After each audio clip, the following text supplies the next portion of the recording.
Hello friends, कैसे हो आप लोग। तो आज इस वीडियो में मैं आपको एक बड़े ही खास पर्सन से मिलाने वाला हूं। इन्होंने एक ही साल में और अपने फर्स्ट अटेम्प्ट में ही आईबीपीएस 2018 और एसएससी 2018 को क्रैक किया है और एसएससी 2018 में इनके टोटल मार्क्स बन रहे हैं 611, 611 इनके मार्क्स बन रहे हैं 700 में से। और 2-3 बार कर चुका था, लेकिन फिर भी मुझे ऐसा लगता था कि ऐसा कोई चीज़ मिल जाए मुझे कि मेरा स्कोर बढ़ जाए, जो किसी सभी के साथ ही होता है। तो फिर भी मैं कभी यूट्यूब पर गूगल सर्च करता था कि इसके लिए क्या करूँ। आप भटकते रहे अलग-अलग, तो फिर क्या आपने वो चीज़ पाया जो आपको मिला है। तो आपने यूट्यूब पे किसी चीज़ को फॉलो किया या आपने कोई पेड कोर्स लिया मेरे लिए, आपने बुक के द्वारा किसी क्लास में फॉलो किया, लेकिन आपने किसी चीज़ को फॉलो किया चाहे वो पेड कोर्स के थ्रू हो चाहे वो यूट्यूब के थ्रू हो, ऐसा कोई होता है हमें बताएंगे।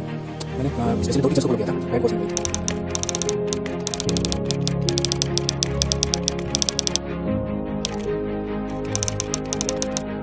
हेलो फ्रेंड्स, कैसे हो आप लोग। तो आज इस वीडियो में मैं आपको एक बड़े ही खास पर्सन से मिलाने वाला हूं, और ख़ास इसलिए क्योंकि ये मेरे मित्र भी है। और तो ये है अनिल।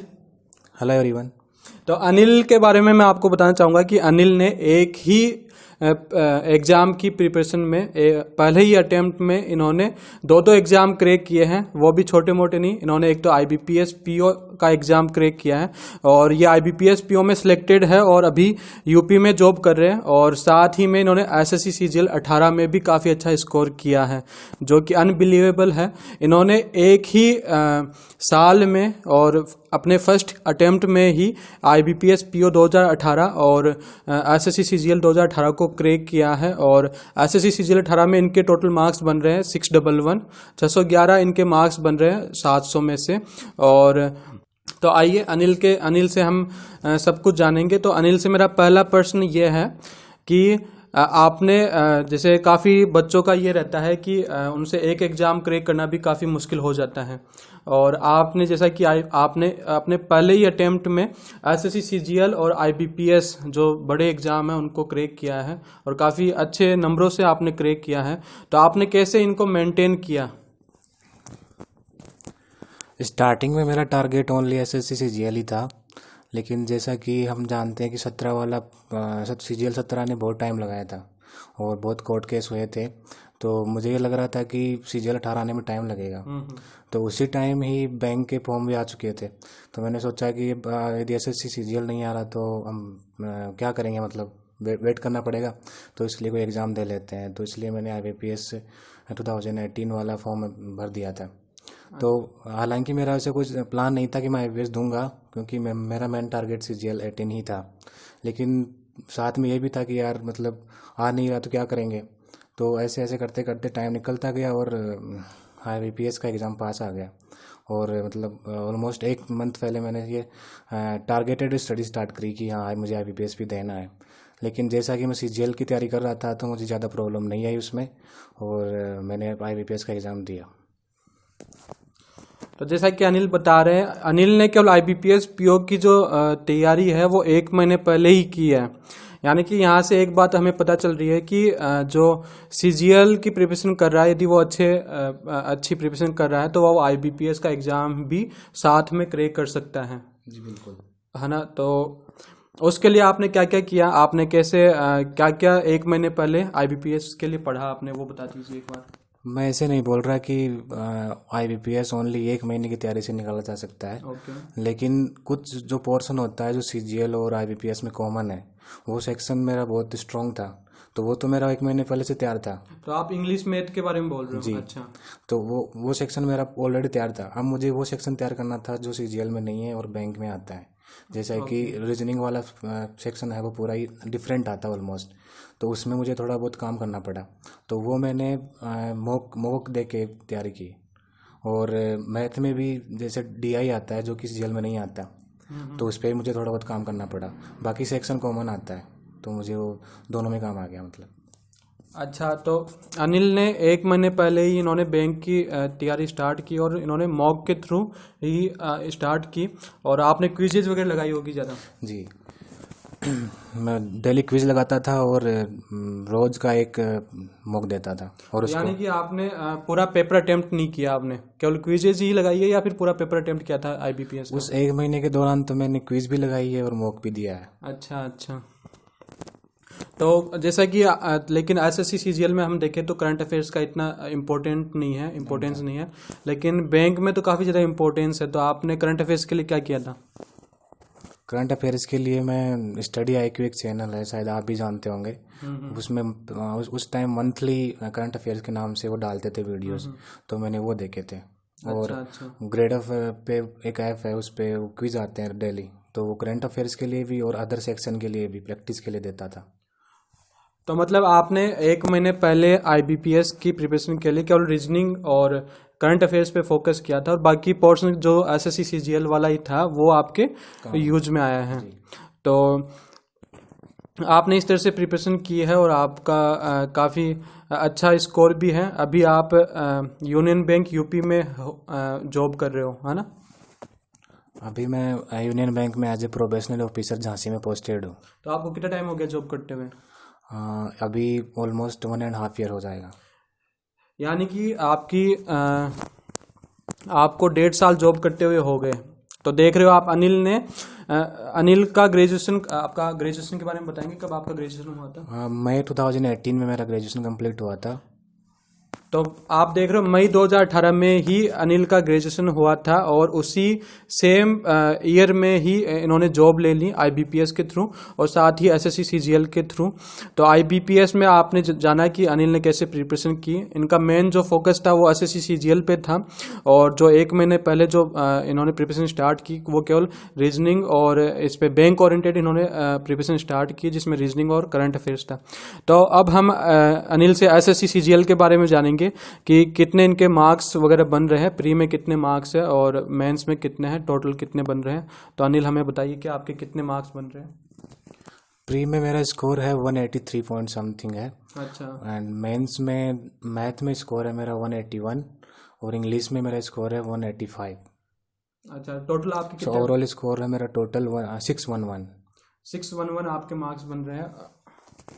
तो आप देख रहे हो कि अनिल ने बैंक के साथ ही CGL में भी टॉप लिस्ट में है, टॉप 500 में इनका नंबर है। तो अनिल मैं आपसे ये जानना चाहता हूँ कि आपने CGL पे फोकस स्टडी कब स्टार्ट की थी? जब मैंने बैंक ज्वाइन किया था तब CGL का प्री हो चुका था। अच्छा। तो अब मेरे लिए ये चैलेंज था कि मैं बैंक में जॉब भी करूं और साथ में मेंस का प्रिपरेशन मेंस भी। का पेपर था आपका सितंबर में? जी। तो ज्वाइन करने के 3 महीने बाद था। अच्छा। अब जो कि मेरे लिए बहुत क्रूशियल टाइम था मेंस के लिए, तो अभी मुझे जॉब के साथ ही मुझे टाइम निकालना पड़ता था। अच्छा। तो दोनों को मैनेज किया तो हो गया। यहाँ देख रहे हो अनिल काफ़ी हार्ड वर्किंग पर्सन है।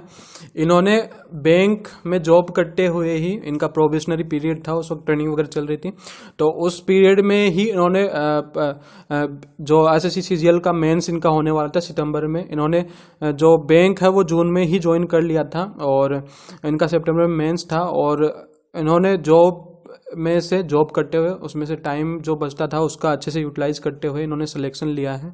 और हम में से काफ़ी लोग हैं जिनके पास पूरा टाइम रहता है फिर भी उनका सिलेक्शन नहीं होता है।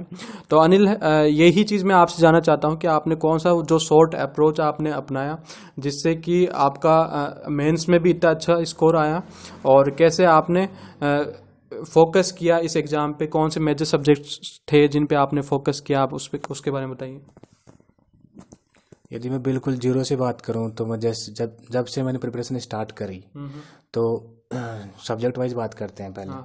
तो रीजनिंग होता है, रीजनिंग के लिए हमें कुछ नहीं करना पड़ता है। रीजनिंग में हम जैसे मॉक देते जाते हैं, एनालाइज करते जाते हैं, रीजनिंग में स्कोर आ जाता है। अच्छा। तो ये तो सब सेम स्टोरी है सबका, ये सेम स्ट्रेटजी मेरा था। अच्छा। अब आता है जीके में। तो जीके में किसी को कुछ पूरा कॉन्फिडेंस नहीं होता है कि मैं ये कर ही लूँगा। तो मैंने ओनली प्रीवियस ईयर के क्वेश्चंस थे उनको मैंने बस अटेम्प्ट किया था 2-3 बार। तो आपने किरण की जो प्रीवियस ईयर की जो बुक आती है, किरण और घटना चक्र, ऐसे 2 मेजर बुक आती है, तो कौन सी आपने परचेज की थी? मैंने किरण वाली की थी। तो किरण की आपने पूरी लगाई थी बुक। और अब आप ये तो हो गया रीजनिंग और इसका जीके का हो गया, और अब हम जानेंगे आपसे इंग्लिश की स्ट्रेटेजी आपकी क्या रही, क्या क्या आप करते थे, क्या आप इंग्लिश के लिए रीडिंग भी करते थे, क्या आप नॉवेल वगैरह पढ़ते थे या एडिटोरियल पढ़ते थे? तो आप पूरा इंग्लिश का एक अच्छे से बता दीजिए कि आपने जो स्टार्टिंग से किया था, अभी Tier 1 पे फोकस होकर चल रहे हैं हम, कि Tier 1 से पहले आपने क्या किया था उसके बारे में आप बताइए। टीयर 1 से पहले मैंने यही बुक पढ़ी थी जो मार्केट में अवेलेबल है, like plinth to paramount, grammar के लिए। इसके 2 वॉल्यूम आते हैं, वो पढ़ा था मैंने। अच्छा। लेकिन मेरा उतना अच्छा नहीं आता था, लाइक मैं 2-3 बार कर चुका था। लेकिन फिर भी मुझे ऐसा लगता था कि यार मतलब ऐसा कोई चीज़ मिल जाए मुझे कि मेरा स्कोर बढ़ जाए, जो कि सभी के साथ ही होता है। तो फिर भी मैं कभी यूट्यूब पे कभी गूगल पे सर्च करता था कि इसके लिए क्या करूं। तो आप भटकते रहे अलग अलग जगह पे, तो फिर क्या फाइनली आपने वो चीज़ पाया जो आपको मिला क्या कुछ? लेकिन उसी दौरान मेरा ये काम जारी था कि मैं मॉक देता रहता था। अच्छा अच्छा। चाहे मेरा स्कोर कितना ही आए, लेकिन मैं एक मॉक देता था हमेशा। अच्छा अच्छा। लेकिन मैंने स्कोर को कभी नहीं देखा, लेकिन मैं उसको एनालाइज पक्का करता था कि मेरा ये क्यों गलत हुआ, कि क्या है इसमें। तो हालांकि हमें सभी को ये फील होता है कि यार मेरे मार्क्स कम क्यों आ रहे हैं, लेकिन सबसे अच्छी बात मुझे ये लगती थी, बाद में रियलाइज़ हुई है कि मॉक देना सबसे अच्छी बात है। उससे मतलब जो तुम कंसेप्ट मिस कर रहे हो कहीं से, वो तुम्हारे सामने आते जाएंगे और तुम उन्हें मतलब क्लियर कर सकते हो। ओके। तो अनिल से हमने जाना कि इस एग्ज़ाम में मॉक्स का काफ़ी ज़्यादा इम्पोर्टेंस है। इवन मेरे भी 611 मार्क्स है, और मैंने आपको पहले से ऑलरेडी बता रखा है कि मॉक्स का कितना ज़्यादा इम्पोर्टेंस है। और साथ में ही अनिल है जिसके मेरे बराबर मार्क्स है, ये भी सेम चीज़ बोल रहे हैं कि जो ये एग्ज़ाम है CGL, इसमें मॉक्स का काफ़ी ज़्यादा इम्पोर्टेंस है। आपको मॉक्स से डीमोटिवेशन फील नहीं करना है, आपको मॉक्स देते रहना है। और तो ये हो गई मॉक्स की बात। तो इंग्लिश के लिए आपने वोकेब के लिए क्या किया? क्योंकि वोकेब का सबसे बड़ा प्रॉब्लम होता है, काफ़ी वोकेब याद नहीं रहती, रिटेन नहीं हो पाती लोगों से। और तो आपके साथ ऐसा कुछ सीन था, और ये सीन था तो आपने कैसे उसको हैंडल किया, वो सब कुछ बताइए आप। मेरे साथ भी सेम ऐसे होता था कि वो के मतलब जो इजी आता था वो हो जाता था, लेकिन जो थोड़ा सा अटके आ गया वो नहीं हो पाता था। अच्छा। तो मैं ऐसे सोचता था कि ऐसा कुछ मिले जिससे कि ये सही हो मेरा। अच्छा। तो फिर मैंने न्यूज़पेपर को फॉलो किया। अच्छा। और मॉक देता रहा। तो आपने साथ में वोकेब भी करते रहे, और आपने साथ में एडिटोरियल का यूज किया ताकि आपका जो वोकेब बना वो रिवाइज होती रहे वहाँ पे, ऐसा कुछ था? बिल्कुल, मैं ऐसा करता गया, साथ पैरेलली मॉक भी देता था। जो स्कोर आ रहा वो ठीक है, लेकिन पेपर को एनालाइज करता अच्छे से। और जो मेरा इंग्लिश में जो भी हर सेक्शन में जो भी गलत हो रहा है उसको मैंने नोटबुक डाल दी थी। अच्छा। कि ये मेरा वीक है, तो हम जैसे वोकेब है तो वोकेब लिख ली उसमें, जो कुछ भी है। मैथ में है तो कंसेप्ट लिख लिया। अच्छा। ऐसा करता गया। और आपने रीडिंग के लिए कुछ किया आपने? जैसे कॉम्प्रिहेंशन में काफ़ी ज़्यादा प्रॉब्लम होती है, और क्या आप स्टार्टिंग से ही इंग्लिश पे इतना फोकस्ड थे? जैसे अभी ये धारणा बनी हुई थी पहले कि टीयर 1 के लिए बच्चे प्रिपरेशन करते हैं, फिर टीयर 2 के लिए अलग से प्रिपरेशन करते हैं। तो ऐसा कुछ सीन था आपके साथ, या फिर आपने स्टार्टिंग से ही ऐसा प्रिपरेशन किया है कि टीयर 1 और टीयर 2 आपने सेम ही लेवल पे माना है? नहीं, पहले मेरा टारगेट था कि मैं टीयर फर्स्ट को अच्छा कर पाऊँ। तो टीयर फर्स्ट तक तो मेरा अच्छा नहीं हो पाया था। अच्छा। रीडिंग कॉम्प्रिहेंशन वगैरह इतना अच्छा नहीं था। लेकिन मैं मतलब उससे थोड़े टाइम पहले से ही मैं न्यूज़पेपर अच्छे से फॉलो कर रहा था। अच्छा। तो मुझे उसकी हेल्प मुझे उसमें ज़्यादा मिली, मेंस में। अच्छा अच्छा। तो यदि कोई स्टूडेंट है, यदि जैसे आपको बाद में रियलाइजेशन हुआ कि आपने इंग्लिश न्यूज़पेपर पढ़ना स्टार्ट किया और उसकी हेल्प आपने टीयर 2 में पाया, तो यदि कोई बंदा स्टार्टिंग से ही टीयर 1 से पहले भी वो न्यूज़पेपर पढ़ रहा है तो उसको हेल्प मिलेगा टीयर 1 में? बिल्कुल, काफ़ी हेल्पफुल होगा उसके लिए। अच्छा। तो अनिल ये बोलना चाह रहे हैं कि आपको टीयर 1 और टीयर 2 को सेम ही लेवल पे मानना है। आपको कॉम्प्रिहेंशन जो वोकेब है वो आपको स्टार्टिंग से ही फोकस करके चलना है, और आपको हो सके तो आप डे 1 से ही आप इंग्लिश में थोड़ा थोड़ा पढ़ते रहिए, एडिटोरियल वगैरह पढ़ते रहिए। तो इससे आपकी इंग्लिश काफ़ी अच्छी हो जाएगी। जैसा कि अनिल बोल रहे हैं कि इनका टीयर 1 पे भी, जब इनका टीयर 1 हुआ था तब भी इनका इतना इंग्लिश का कॉम्प्रिहेंशन अच्छा नहीं था, लेकिन उन्होंने फिर इंग्लिश न्यूज़पेपर पढ़ना कंटिन्यू रखा टीयर 1 के दौरान भी, और उससे थोड़े पहले भी इन्होंने स्टार्ट कर दी थी, और इनके फिर टीयर 2 में काफ़ी अच्छे मार्क्स आए हैं। और अब हम टीयर 1 का अनिल से जान चुके हैं, और अब आप मैथ्स के बारे में बताइए कि मैथ्स की आपकी क्या स्ट्रेटेजी रही, कौन कौन सी बुक आपने फॉलो किया है, वो सब कुछ आप बताइए। स्टार्टिंग में मैंने इसका थ्योरेटिकल पार्ट किया। अच्छा। आपने कौन कौन सी बुक ली इसके लिए? थ्योरेटिकल सेक्शन के लिए मैंने राकेश यादव सर के नोट्स करे थे। अच्छा अच्छा। उनको मैंने पहले 2-3 बार किया, फिर भी मुझे मतलब अच्छे नहीं हो रहे थे क्योंकि मैं मॉक दे रहा था साथ में, तो स्कोर उतना अच्छा नहीं आ रहा था। तो मैंने वही सेम कंटिन्यू रखा, मॉक देता रहा। जहाँ मुझे फील होता है कि ये मेरा टॉपिक वीक है तो वापस नोट्स में आता, मैं उसको रिवाइज करता उसी पर्टिकुलर टॉपिक को, क्योंकि ऐसा होता है कि एक मॉक में एक सेक्शन हार्ड आता है, चाहे वो ज्योमेट्री हो, चाहे वो वर्क एंड डिस्टेंस जो भी है। तो मैं उसी को पर्टिकुलर टॉपिक को उठाता नोट से या फिर यूट्यूब पे डालता उसको, फिर वहाँ से करता। ऐसे बार बार मतलब जितने मॉक आएंगे उतने टॉपिक होते गए। अच्छा, तो फाइनली स्ट्रांग होगा। तो आपने यूट्यूब पे किसी टीचर को फॉलो किया या फिर आपने कोई पेड कोर्स लिया मैथ के लिए? कि आपने बुक के लिए तो राकेश से तो क्लास नोट सोल्व किया है, लेकिन आपने किसी टीचर को फॉलो किया है, चाहे वो पेड कोर्स के थ्रू हो, चाहे वो यूट्यूब के थ्रू हो? तो ऐसा कोई हो तो आप हमें बताएंगे। मैंने स्पेशली 2 टीचर्स को फॉलो किया था। अच्छा। पेड कोर्स मैंने नहीं लिया था। अच्छा। एक राकेश यादव सर के जो फ्री वीडियोस हैं उनको देखा था मैंने, और एक अभिनय सर के वीडियोस देखे थे। तो अनिल हमें बता रहे हैं कि इन्होंने केवल पेड कोर्स का इन्होंने यूज नहीं किया, और इन्होंने केवल सिंपल जो फ्री कंटेंट अवेलेबल था यूट्यूब पे उसी का इन्होंने यूज किया है। उसमें इन्होंने बताया कि राकेश यादव जो सर थे उनके जो भी फ्री में वीडियोज अवेलेबल थे इन्होंने वो वॉच किए, साथ में अभिनय शर्मा के भी वॉच किए।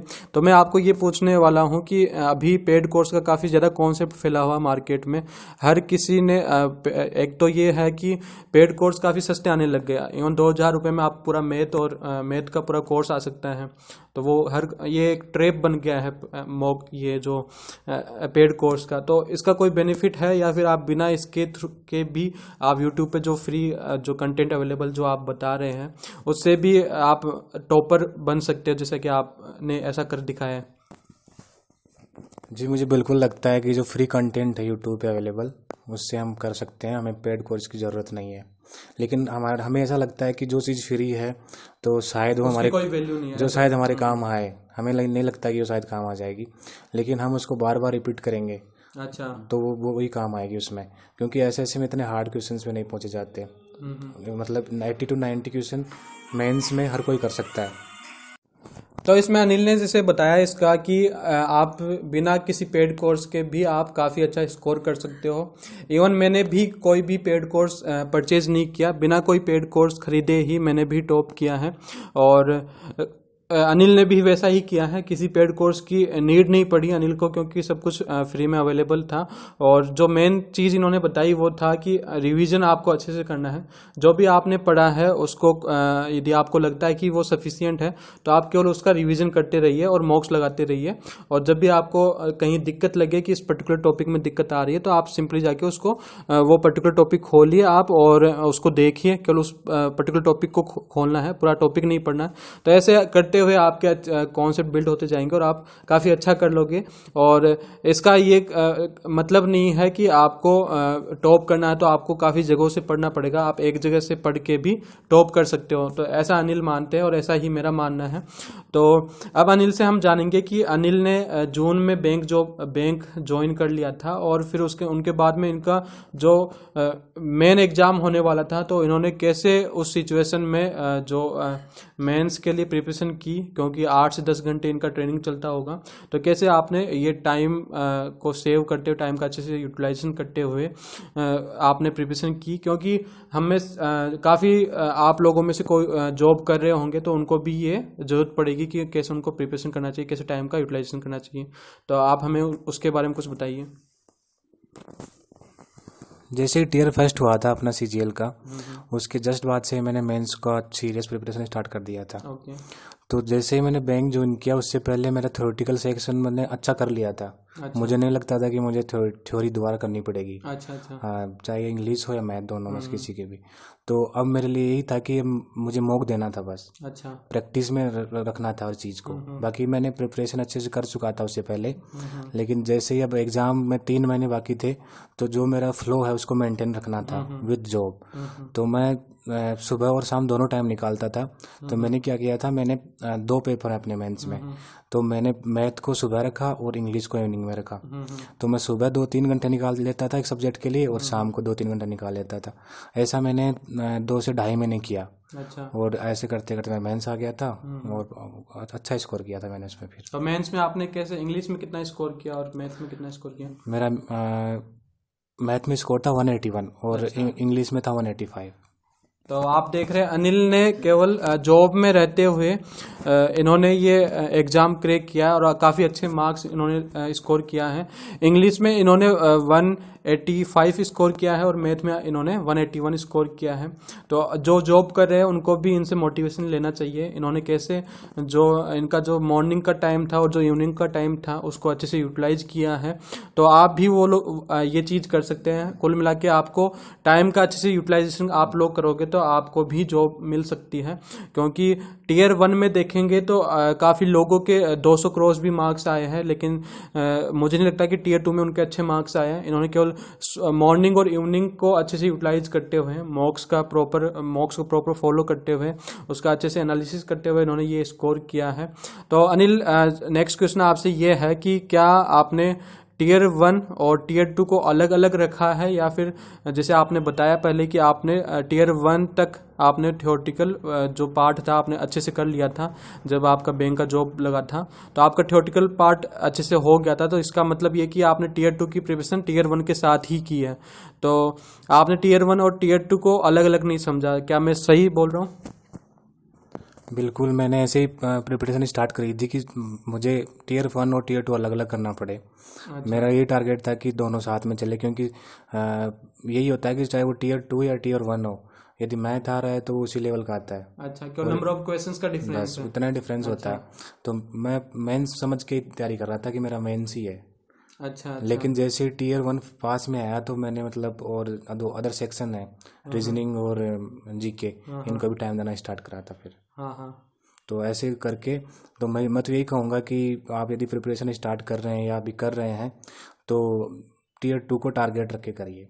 इंग्लिश मैथ पे अनिल का कहना है कि इंग्लिश मैथ पे आपको फोकस होके स्टार्ट करना है प्रिपरेशन, और साथ में जो रीजनिंग और जीके उनको भी अवॉइड नहीं करना है, क्योंकि इसका जो इफेक्ट है वो आपको नॉर्मलाइजेशन में दिखेगा। क्योंकि यदि आपने जीके में अच्छा स्कोर नहीं किया तो हो सकता है कि आपका जो नॉर्मलाइज स्कोर है वो काफ़ी कम हो, क्योंकि अभी क्या हो रहा है कि बच्चों के जो स्कोर है वो 200 क्रॉस भी करने लग गए हैं। तो यदि आपका जीके में अच्छा स्कोर नहीं रहता तो आप काफ़ी पीछे रह जाओगे और आपका मेंस में आप लीड नहीं पाओगे। तो ये अनिल ने हमें बताया कि आपको कैसे कैसे प्रिपरेशन करनी है, और अनिल से हम डिटेल स्ट्रेटेजी हम जो आगे हमारी आने वाली वीडियोज़ है उनमें जानेंगे। और यहाँ मैं बताना चाहूँगा कि अनिल और हमने साथ ही प्रिपरेशन की है, और हम साथ ही लैब्स वगैरह जाया करते थे, और एक ही लैब में हम पढ़ते थे टियर 1 से पहले, क्योंकि टियर 2 के टाइम इनका बैंक में जॉब लग गया था। तो टियर 1 के टाइम हम दोनों ने एक ही लाइब्रेरी ज्वाइन करके उसी में पढ़ाई करते थे। और इससे आप मोटिवेशन भी ले सकते हो, क्योंकि अनिल को ही मैंने फॉलो किया था। अनिल ने ही मुझे सब कुछ बताया था कि कैसे प्रिपरेशन करनी चाहिए और कैसे कैसे आपको कौन कौन से सब्जेक्ट्स पढ़ने चाहिए, तो सब कुछ अनिल ने बताया था। और तो आप भी, यदि आपके पास भी ऐसा कोई फ्रेंड है तो आप उससे क्लोज रहिए और उसके साथ आप प्रिपरेशन कर सकते हैं। तो इससे क्या होगा कि आपका काफ़ी अच्छा स्कोर आ जाएगा, क्योंकि दोनों साथ में मिलके पढ़ोगे तो एक राइट मटेरियल जो आपसे। तो अनिल ने हमें सब चीज़ों के बारे में बताया कि कैसे कैसे आपको प्रिपरेशन करनी चाहिए, कैसे आपको स्ट्रेटेजी रखनी चाहिए, और कैसे आप एक ही बार में दोनों एग्ज़ाम कर सकते हो। आप यदि CGL पे फोकस होकर स्टडी करोगे तो आप IBPS का भी एग्ज़ाम कर सकते हो, क्योंकि काफ़ी लोगों को ये दिक्कत होती है कि वो अलग अलग प्रिपरेशन करते हैं तब भी उनका एग्ज़ाम क्रैक नहीं होता है। लेकिन अनिल ने जैसे आप स्ट्रेटेजी बताई है, यदि आप उस चीज़ को फॉलो करोगे तो आपके चांसेस रहेंगे कि आपका दोनों ही एग्ज़ाम में काफ़ी अच्छा स्कोर हो, क्योंकि अनिल ने कर दिखाया तो आप भी कर सकते हो। और अनिल से हम फाइनली जानेंगे कि क्या वो आपको मैसेज देना चाहेंगे जो अभी CGL 20 की तैयारी कर रहे हैं या फिर जो करने वाले हैं CGL आगे आने वाली एग्ज़ाम्स की, तो आप उनको क्या मैसेज देने वाले? मैं यही बोलूँगा कि अभी बस 4 से 5 महीने का टाइम बचा है, तो आपको सीरियसली पढ़ाई स्टार्ट कर देनी चाहिए। और ऐसे नहीं कि टियर 1 के पहले कर रहे हैं, टियर 2 के बाद में करेंगे, क्योंकि टियर 1 और 2 के बीच में ज़्यादा टाइम नहीं होता है। अच्छा। तो ऐसा नहीं है कि आप टियर 1 देने के बाद में सोच रहे हैं कि अब टियर 2 करते हैं, तब तो कुछ भी नहीं हो पाएगा। तो डे 1 से ही ये सोचना पड़ेगा कि मुझे टियर 2 में इतना स्कोर करना है। जैसा कि अभी आप देख रहे हैं कंपटीशन बहुत टफ है। कंपटीशन टफ है लेकिन मुश्किल नहीं है, बस क्योंकि हर किसी को यही जॉब चाहिए ना। तो कंपटीशन बहुत ज़्यादा टफ है, लेकिन यदि आप सिंसियरली काम करेंगे और मॉक लगाएंगे तो बहुत ईजी हो जाएगा। अच्छा, फाइनली मैं यही करना चाहूँगा कि best of luck to everyone, और अच्छे से तैयारी करिए और पढ़िए। तो अनिल का बहुत बहुत धन्यवाद। अनिल का अभी दिल्ली में डीवी था और अनिल ने आपको टाइम दिया, इसके लिए मैं अनिल को धन्यवाद बोलूँगा, आपकी तरफ से भी धन्यवाद बोलूँगा। तो best of luck, thank you.